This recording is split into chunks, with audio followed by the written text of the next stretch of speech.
March 1st, 2020. The world was burning. Alto Clef watched the fires from the relative safety of Site 67. Black and green fire, the result of an odd chemical reaction from 13 breached SCPs. The fires covered the Midwestern United States already. More outbreaks in the Russian tundra, in a few African cities, and in the Atacama Desert. Some sort of shitty anomalous chain reaction. Yet, Foundation contingency plans were working. Remarkably, most of the news reports had been suppressed. A few towns had to be gassed with amnestics. Full containment was anticipated within 48 hours. Clef had heard Overwatch was suddenly pouring resources into repairing SCP-2000. He didn't expect that to work. He'd been spearheading the effort to fix 2000 for over a decade already. Still, the fact that they were trying, his new assistant buzzed him. "0512 has arrived to see you," she said. Clef missed Adams. Little had been the same after her death since the failure of Alpha 9 years back. The new people they assigned him couldn't hold a candle to her. "Tell him to fuck off," Clef said. "Sending him in now," his assistant replied. Okay, maybe she was a little bit like Adams. Clef waited watching the fires burn. Some part of him wanted to be out there, finding out the truth, doing something about this. But for better or worse, that some part had mostly been beaten into submission. 12 entered uncharacteristically alone. Clef didn't bother turning around to greet him. "So what the hell do you want? Is this how you talk to all the O5s? 12 didn't sound like 12. Clef turned, his eyes narrowed in recognition. "You! Ha!" 12 said. "I told them you'd recognize me. No one ever listened to me though. Especially not since my promotion." "Aha!" Clef said. "Wish I could say it was good to see you." "It wasn't. I won't waste your time." 12 said. "The council's calling in its last favor." Clef stared at him. He was surprised to his surprise.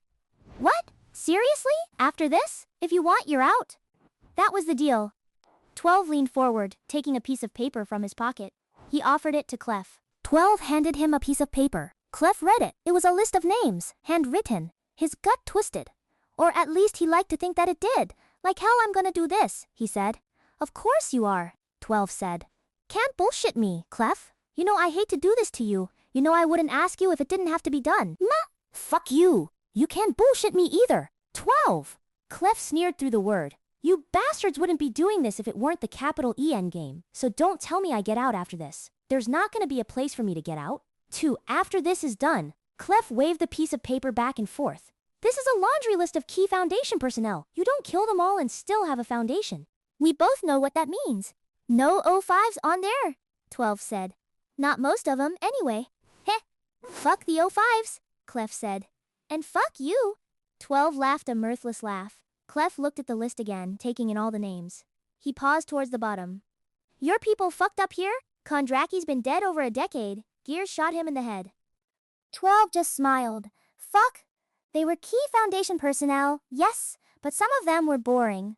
The first target was Dr. Andrews Drew Bear Bjornson, a specialist in anomalous psychologies and societal abnormalities, high security clearance, but hadn't done much with it besides work on a lot of less well-known SCPs. Bjornson was extremely normal for a highly ranked Foundation researcher. Well-liked, professional, stable, hell, maybe that alone qualified him for assassination. Clef found himself, unwillingly, wondering why Overwatch wanted him to do this. Not the assassinations, but these particular assassinations? This list was mostly high-ranking researchers, but it was far from everyone relevant. Clearly, the list had been curated. Why? How? Why put someone like Bjornson on it? He did have a penchant for appalling sweater vests. That morning, Bjornson was found dead on the floor of his apartment bedroom in 19's housing complex. He died peacefully of carbon monoxide poisoning, but his bedroom walls were splashed in fake blood. His sweater vests were hung in the room around him accusingly. Hideous Christmas designs. Eyeball-shattering fluorescence. Terrible paisley patterns galore. A note. "You've pushed US too far, Bjornson. This is a waiting to all the Foundation's criminals. Repent, or face the same fate." Ludicrous, but this early on that was a good thing. The next was Director Carlisle Actus. Cliff had known Actus a long time from a distance. Actus was infamous for his loyalty to Overwatch. Not loyal enough to get off the list, apparently. Cliff decided to be more subtle with this one. A pattern was going to form fairly quickly, all these deaths of high-clearance Foundation personnel. No reason to give the game away this early. Thankfully, the solution was simple. Actus had already been dying of leukemia for years. O5 Command had been providing him with meds, though they'd refused to give him anything too. Good. They could have offed Actus at any point themselves. Since they'd assigned it to Clef, it was simple enough to slightly adjust the scheduled treatment dosage, cover it up with some standard paperwork. Director Actus was dead by evening. After that, Director Kate McTierris, no stranger to controversy, which Clef respected. She'd lobbied hard for the expansion of the Foundation's technical journals, back in the day, used to a certain level of rigor and standardization from her days as a UIU press coordinator. To keep up the smokescreen phase, Clef kept it simple. He poisoned her coffee and forged some notes from her old friends at the UIU. That wouldn't make sense to investigators, but that was the point. Clef moved quick. He had to keep up this angel of death bullshit long enough to get through the list. Not quick enough to be sloppy, but close. Zing Kiryu died to her own butterflies when her expertly constructed control mechanisms failed simultaneously. Ralph Rujet was killed in a containment breach chalked up to his own incompetence. Avery Solace swallowed by a shadow. Rose Labelle, a tragic programming accident. Weekend Grove in Halifax, a tragic paperwork accident. Maria Jones drank herself to death. Chelsea Elliott, botanical treatments poisoned, consumed by the tiny sun inside her. Simon Glass, off by an agent who claimed to be fine, until he wasn't.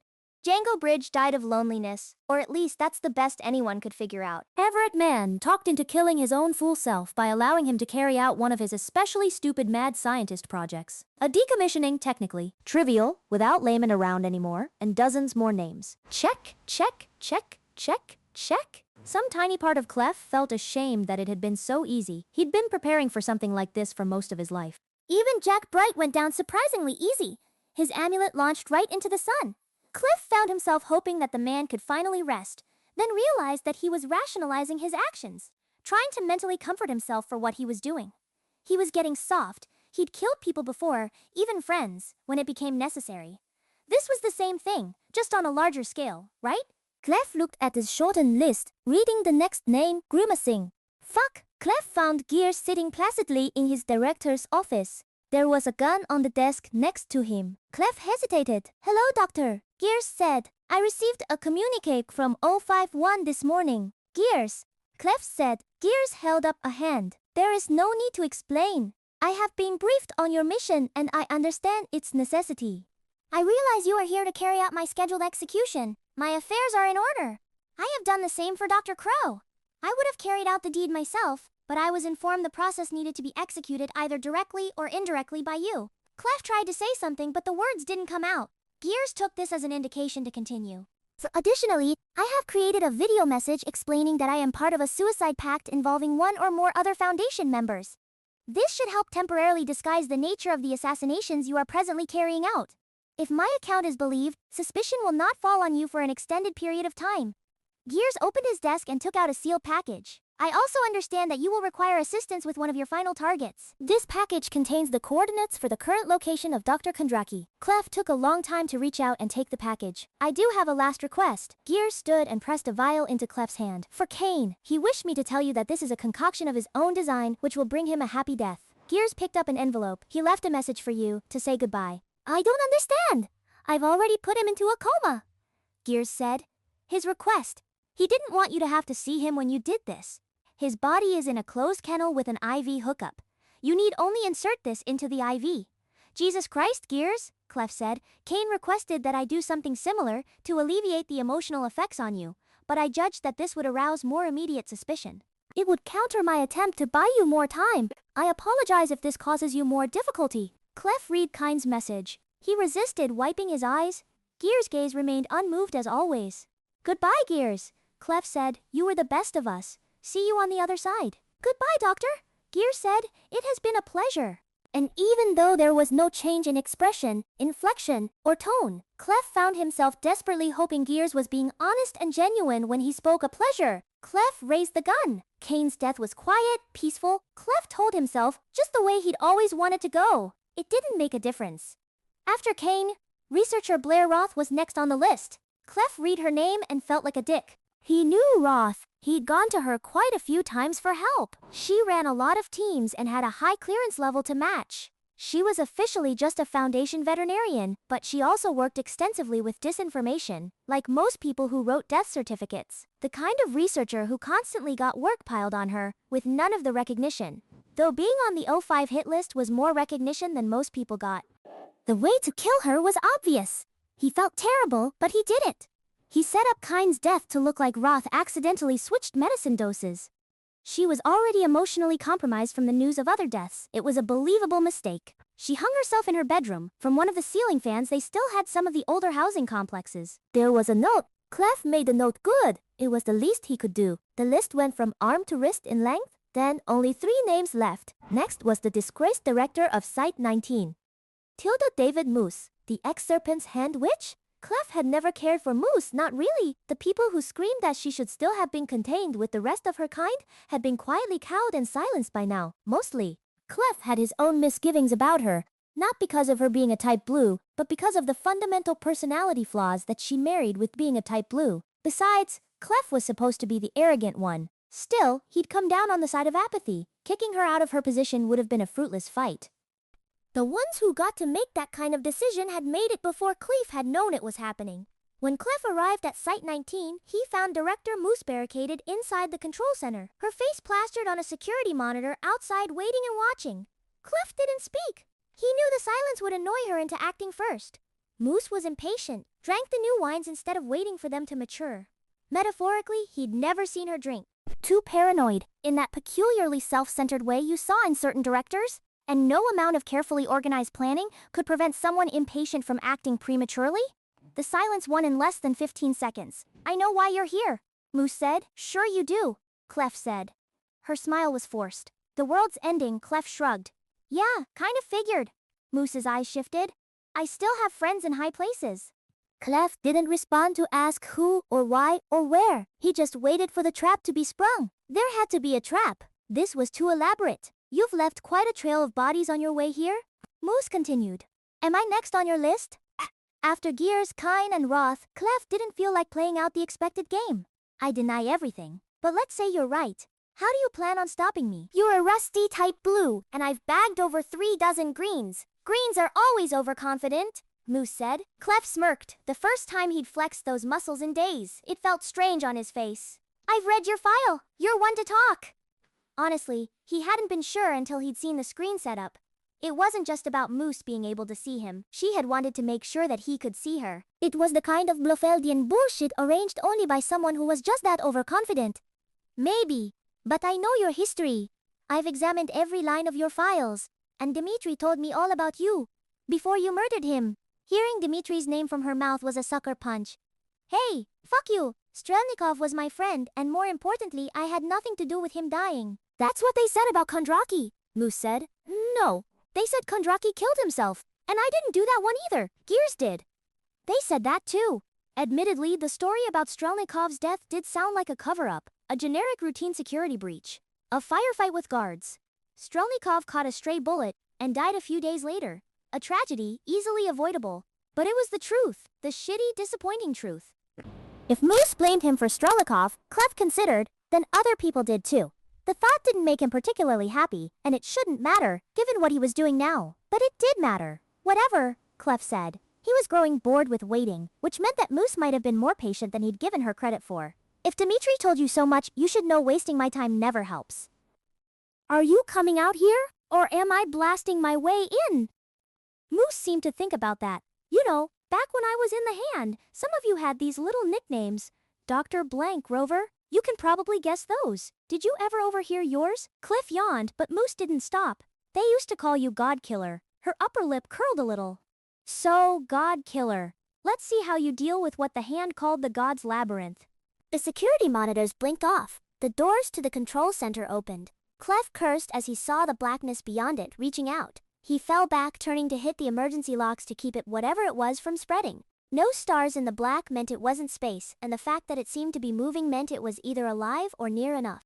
The fact that the blackness seemed to be reaching out meant he was probably going to be suggested, but Moose had named the spell, which gave him a tiny splinter of confidence. Clef breathed deeply several times, oxygenating his blood in case there wasn't air, then dived through the opening. Better to get this over with after all. Instantly, he was assaulted with the forced perception of extra dimensions. He was nowhere and everywhere, at one with space and time, yet apart and separate.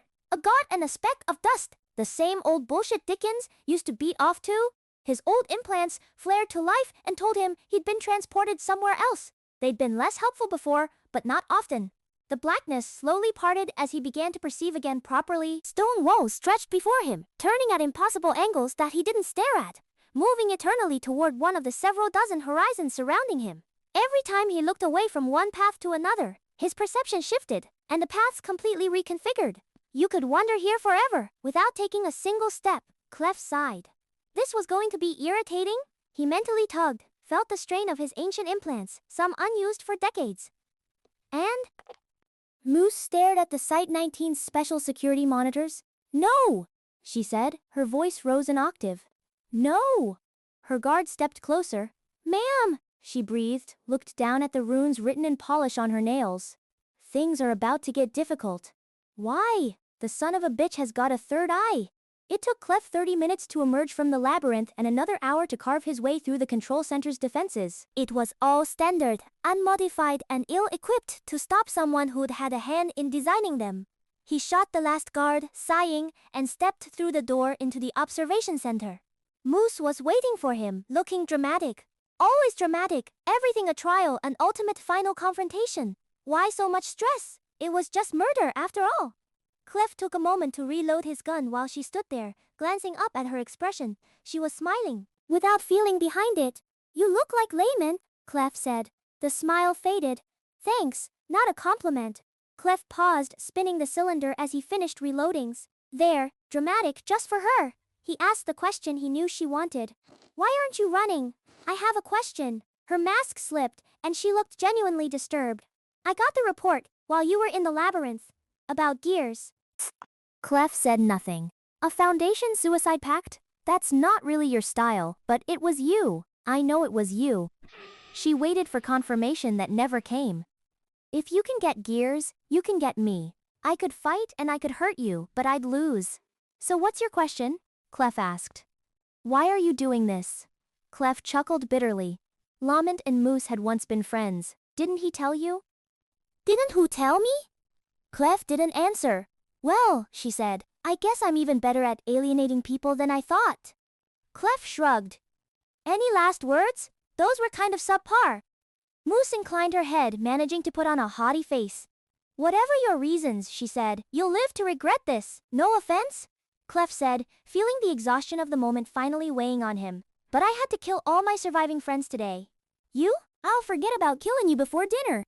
She actually looked hurt by that. Jesus. Some people. Clef raised his gun and shot Moose in the head. When the illusion dissipated, he didn't even pretend to be surprised. He holstered his gun, then tugged the list out of his pocket, glancing around the control room for a pen. Site-19 always had the best pens. Outside Site-19, Moose slid into an ancient, unwashed Honda. Her fingernails were burned through. The flesh beneath them blistered and aching, but that would fade. She was confident that she hadn't been followed, but she checked the magical tripwires anyway, just in case. Nothing. No traces of magic besides hers from in the past 3 weeks, minimum. Moose let herself breathe. It wasn't easy to outsmart Alto Clef, but it was sometimes possible. Shame about how this all turned out. The last few years, things didn't have to go this way. Things weren't supposed to go this way. Somewhere along the line she'd fucked up. They'd all fucked up. Slowly, silently, irretrievably. No point dwelling. Time to drive off into the sunset, make a last-ditch attempt to stop the oncoming end of the world, and fix this before the council had Cliff break it irrevocably. This was why she joined the Foundation. And she'd be damned if this was the way her story ended. She raised her hand, lowering the sun visor and grabbing the spare key, then started the engine. The car was engulfed instantly in a ball of fire and flame. Only 2 names left on the list. After all that, it was simple enough for Clef to head for the coordinates Gears had given him. The area was way out in the middle of nowhere, way off the grid, like he'd expected from Kondraki. Clef picked his way through the perimeter in the wee hours of the night. Kondraki had been here for years. He'd had time to make up some pretty complex traps. By the time Clef finished, the world was awash in pre-dawn light. The reality cracks were still there, but they seemed more subtle. Flashes in the sky, far away, nothing close. The sky was clear of clouds. The world seemed to be holding its breath. There was a clearing in the trees. In the middle of the clearing, a shack. There was no easy approach, so Cliff sighed, hefted his shotgun, and stepped out from the trees. Music blasted across the clearing. You're walking in the woods, a voice sang. There's no one around and your Fane is dead. Out of the corner of your eye you spot him. And a whisper. Troy Lement. The voice was Kondraki's. Clef stood still in disbelief. The music continued. He's following you about 30 feet back. He gets down on all fours and breaks into a sprint. He's gaining on you. Troy Lament. Clef tried to ignore the music to take in the situation. No good entry or exit points from the back of the shack. That wasn't like constant an underground bunker. Ooh, he's almost up on you now. And you can see there's blood on his face. My god, there's blood everywhere. Cliff circled the shack cautiously, shotgun ready. He was surprised to realize he felt a little ill. Running for your life from Troilymant, he's brandishing a knife. It's Troilymant lurking in the shadows, Special Agent Superstar Troilymant living in the woods, Troilymant killing for sport, Troilymant containing all the Bodhi's actual cannibal Troilymant. Clef rounded the shack to see the front door, hanging wide open. Oh, Kondraki wasn't here, he'd been forewarned too. The shack was abandoned except for the radio set in the middle of a table inside, blaring the music. Kondraki's recorded voice. Dreams about his family, Troy Lament, doesn't know his real name, Troy Lament, should have shot himself like iceberg, does his job too well. Troy Lament fetish for containment, Troy Lament reaching the top director Lament still he can't be happy brainwashed foundation Patsy Troy Lament. Then, Clef noticed a shadow twitch. He sighed and stepped into the shack. The shadow moved quickly and Kondraki stepped into the light. In one smooth motion, he ripped the shotgun from Clef's hands. Sit the fuck down, Kondraki yelled. And then immediately, you're not Lament. Nope, Clef said dryly. Kondraki reached over and switched off the music. They sent you? Didn't think they'd have the balls? Figured it would be Lament. Best agent they actually consider expendable. Clef shrugged. You're looking well, Con. Keeping healthy, Kondraki said, hunt and gather. Strict workout regimen. He patted his stomach. Important for living on the run. Gotta stay healthy, always. He frowned.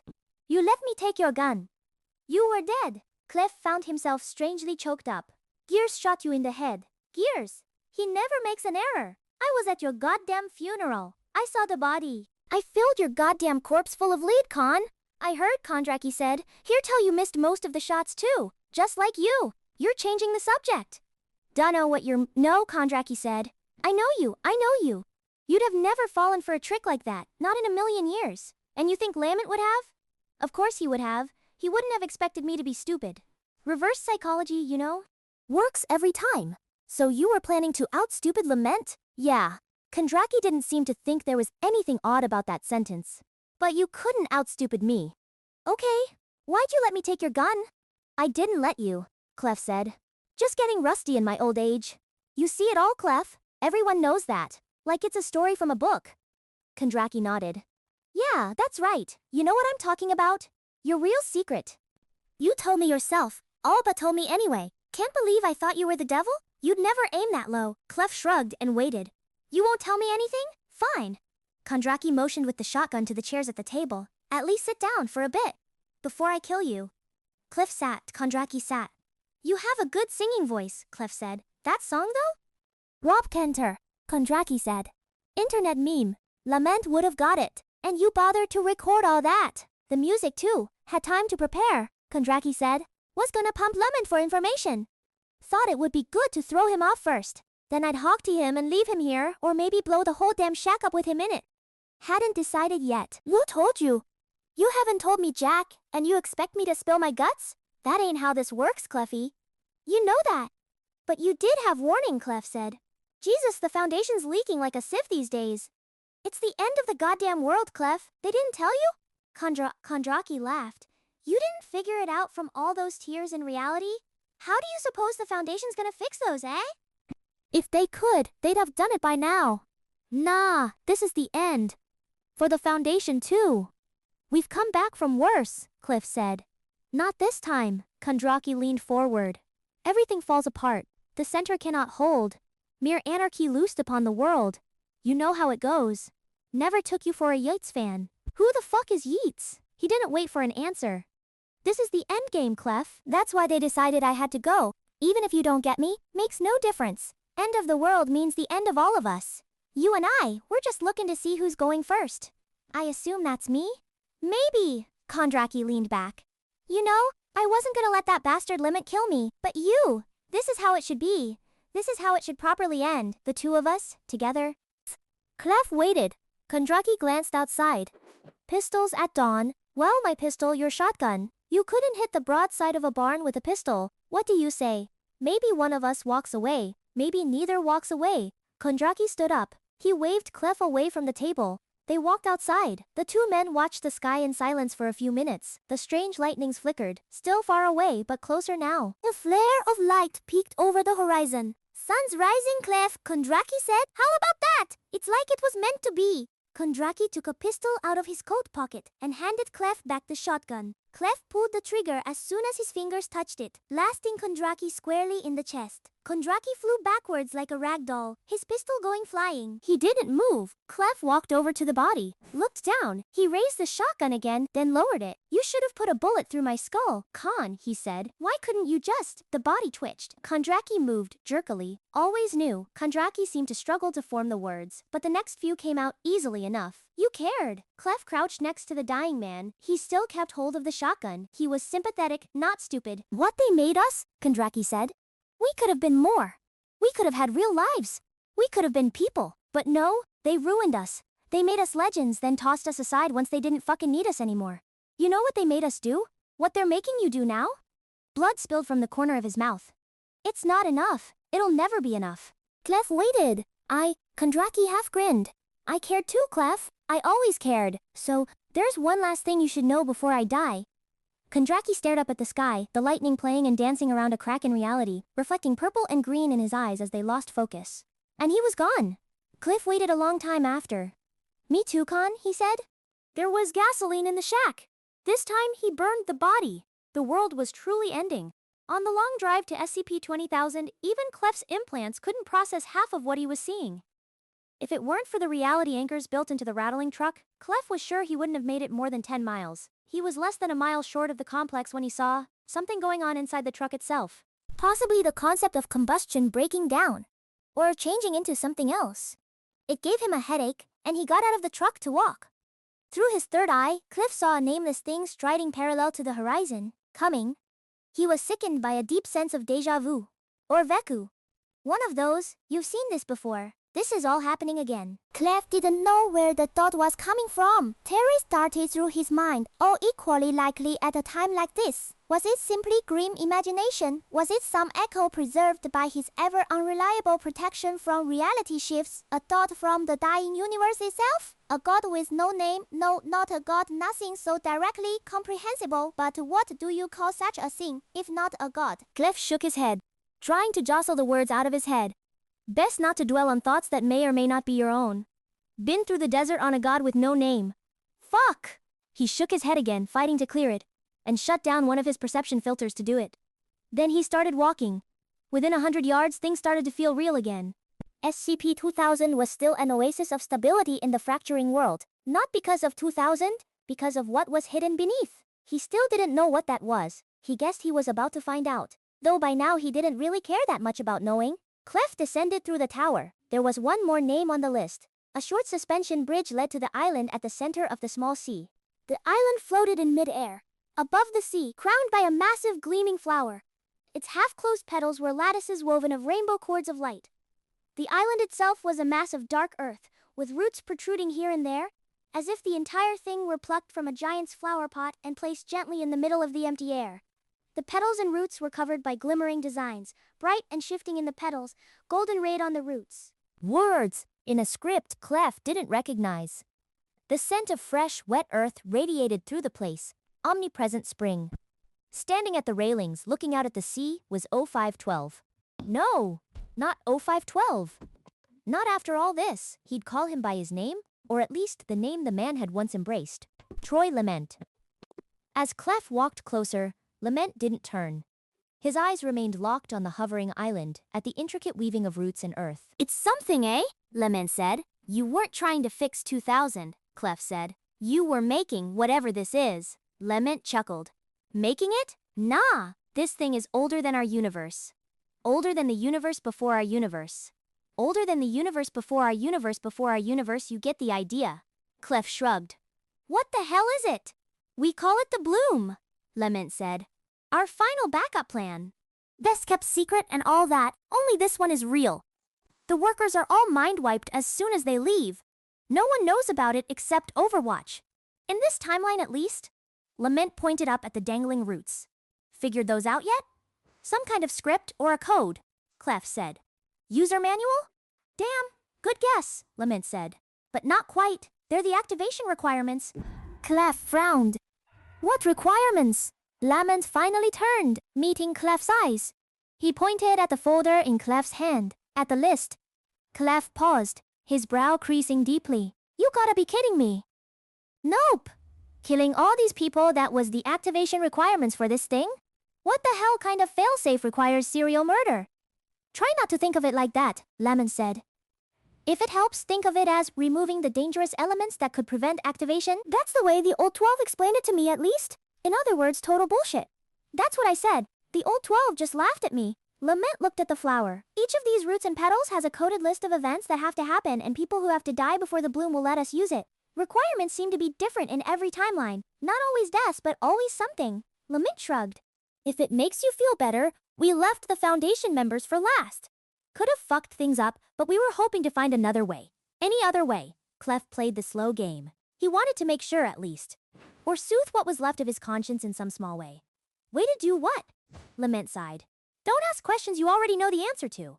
You've noticed, Clef. Containment breaches, new anomalies, conflict, wars, global destruction on a continental scale. All those greens you've killed. Lament gave him a pointed look. Don't tell me you didn't notice. Notice what? Come on! How many greens usually pop up throughout history? A saint here, a sorcerer there. Jesus, Clef said. I was getting there. That isn't funny. Lament smirked. It was a little funny. Greens don't mean reality is fraying. Correlation isn't causation. I don't need to tell you this, but reality is fraying regardless, Lemon said.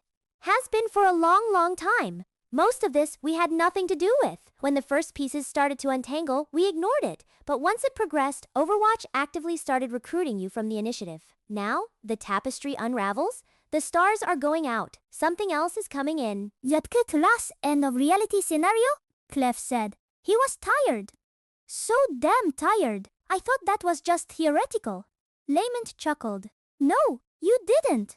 That's what's happening, Clef said. How? Layment shrugged. Does it matter? I guess if you say it doesn't, Clef said. And really it didn't. So this bloom will fix it? Nope. Lemon smiled, as if to apologize. Too late for that though, Clef knew. We can't fix reality. We can't stop what's coming. Not anymore. Not in this timeline, at least. What's coming is already here. You saw it, right? On the horizon? The wolf at the door. Someone used to call it the black moon come howling. You've been hearing it, haven't you? I have. I've been hearing it for a long time. Cliff rolled his eyes. Get to the point, you melodramatic asshole. Lament laughed, and it sounded genuinely amused for a moment before tapering off into a long silence. We're tapping out, Lament said. Resetting reality. Rolling back the timeline. Like nothing ever happened. How many times? Clef asked. What do you know goddamn well what I mean. Clef said. How many times have we done this before? How many timelines? Lament breathed deeply. We don't know. Not even our archivist knows. We've only deciphered traces from a few timelines back. Beyond that, I know we weren't the first to use it. Lament stuck his hands in his pockets. Speaking of which, you knew this was happening already, right? Heh. Partial reality protection's a bitch, I guess. Maybe you'll receive memories from this life at some point in your next incarnation. Fuck you, Troy, Clef said. Lament barked a laugh. Clef shook his head. No, seriously, fuck you. I just murdered everyone I know, and love while the world ends around me. For all I know, for all you really know, for the 10,000th fucking time. I should be mad. I should be disappointed, but no, I'm done. I'm so fucking done. I thought you were better than this. You were one of us. You knew what it's like, being in the room with the monster knowing maybe there's no way out. And now, in the end, I find out you're marching in lockstep with the other O5s for, I assume, the greater good. Just another puppet master, tugging on the fucking strings. I never trust anyone, I trusted you.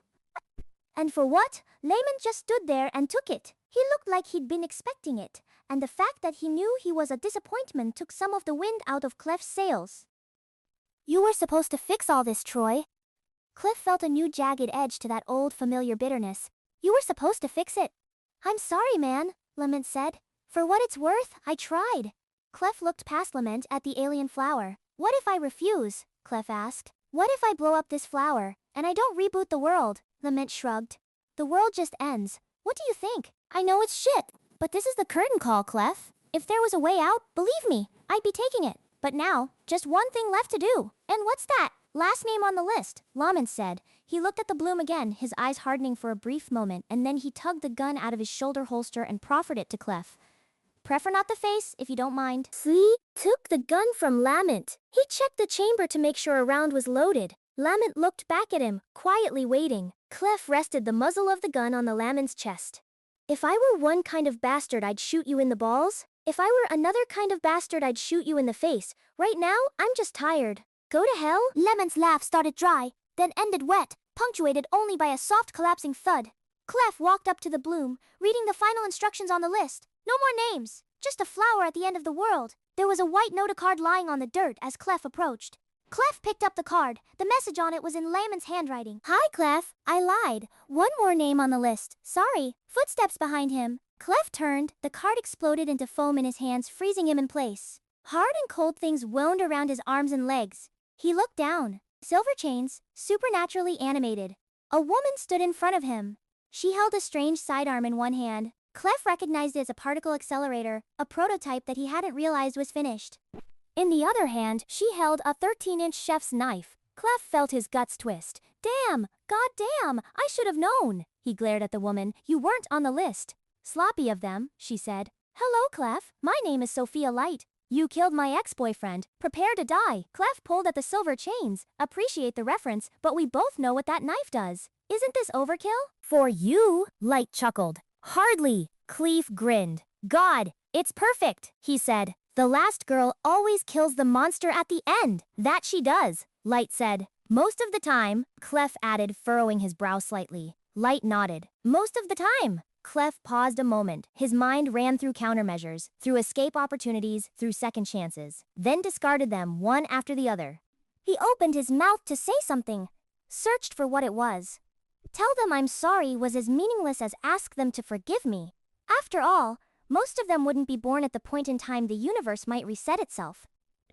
In the end, he decided to be self-serving. Recruit me slower next time? Don't let me get to know everyone if I have to do this again. Light nodded again. I understand. The once and future 05-2 walked into the flower at the end of the world, and with one last look back, turned off the lights to the universe and shut the door. And then the sun went out.